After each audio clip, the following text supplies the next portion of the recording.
नमस्कार दोस्तों, 1 अक्टूबर 2023 जो बिहार सिपाही का जो लिखित परीक्षा हुई थी, पेपर लीक होने के कारण इस परीक्षा को रद्द कर दिया गया था। उस परीक्षा को फिर से एग्जाम का डेट घोषित कर दिया गया है।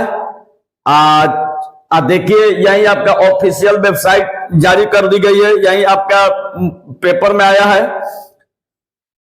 सिपाही बहाली का इंतजार कर रहे युवाओं के लिए राहत बड़ी खबर है। केंद्रीय चयन पार्षद सिपाही भर्ती ने पेपर लीक होने से रद्द की गई परीक्षा की तारीख तय कर दी गई है। परीक्षा 7 अगस्त से शुरू होगी। ध्यान तो देखिएगा, 7 अगस्त।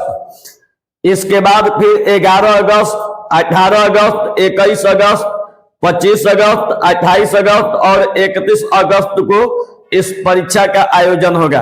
रोज परीक्षा एक एक पाली में होगी। सिपाही के 21,391 पदों के लिए बहाली होगी।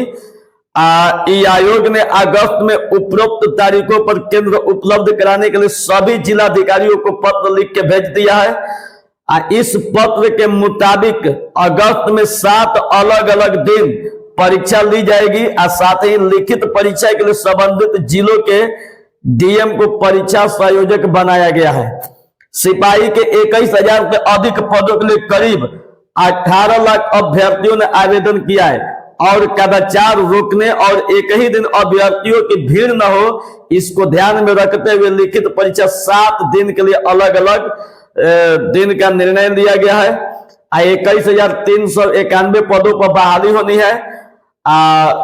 18 लाख से अधिक अभ्यर्थी इस परीक्षा के लिए अप्लाई फॉर्म को किए हैं। फिर यहाँ पर अक्टूबर में पेपर लीक होने की जो बातें सामने आई थी, इसके लिए सिपाही के पद पर बहाली के लिए 1 अक्टूबर 2023 को जो लिखित परीक्षा हुई थी, लेकिन प्रश्न पत्र लीक होने के बाद परीक्षा रद्द करनी पड़ी थी। फिलहाल आर्थिक अपराध इकाई इस मामले की जांच कर रही है।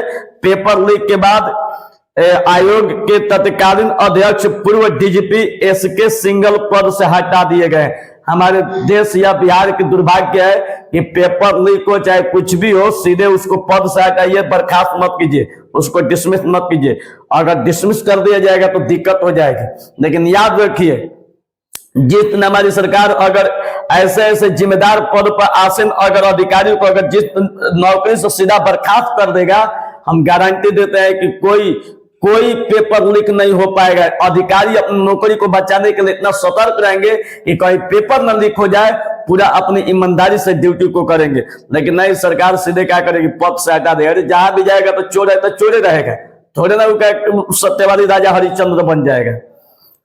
अब यहाँ देखिए, विवादास्पद स्कूल और कॉलेज पर विवादास्पद माने विवादित स्कूल और कॉलेज पर केंद्र नहीं।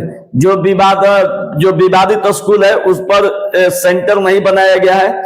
साफ लिखा है कि केंद्रीय चयन पार्षद सिपाही भर्ती ने स्पष्ट किया है कि ऐसे स्कूल कॉलेजों का चयन परीक्षा केंद्र के तौर पर नहीं किया जाएगा जो विवादित है। जिन स्कूल कॉलेजों का चयन किया जा रहा है उनके बारे में पूरी तरह से आश्वस्त होने का निर्देश दिया गया है ताकि किसी भी सूरत में कदाचार रहित परीक्षा का आयोजन हो सके। इसके साथ ही यह भी सुनिश्चित करने का अनुरोध किया गया है कि वहां परीक्षा आयोजित करने के लिए पर्याप्त इंफ्रास्ट्रक्चर होना चाहिए। इसके साथ ही यह भी सुनिश्चित किया गया है कि वहां किसी भी तरह का चोरी करने वाला माइक, मोबाइल, किसी तरह का मनुष्य भीतर नहीं जाना चाहिए।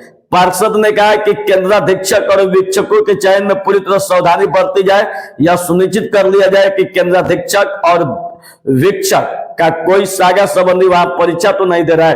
अगर मान लीजिए कि जो भी केंद्राधीक्षक है, वीक्षक है, चाहे कोई भी आपका गाइडिंग करे, अगर कोई सागे संबंधी अगर वहां पर परीक्षा दे रहे हैं तो उसकी भी नौकरी जा सकती है। अब प्लस में उसको भी रोक दिया जाएगा, 3 साल के लिए नौकरी नहीं होगी।